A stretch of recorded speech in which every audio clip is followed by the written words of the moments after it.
Welcome back to Love, Sex, and Money. So, just a quick little nibble that I'd like to give you. So, your sex life.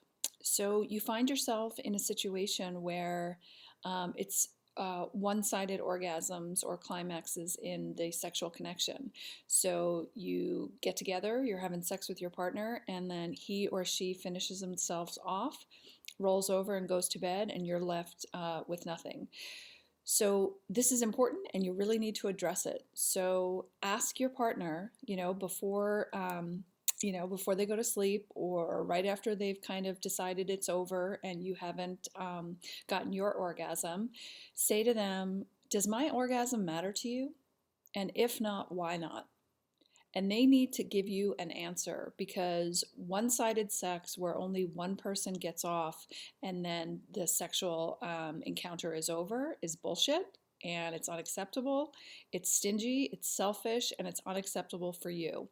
So you need to learn to ask for what you want in your relationships. So again, the question is, does my orgasm matter to you? And if not, why not? All right. Have a good day. Take care. Bye bye.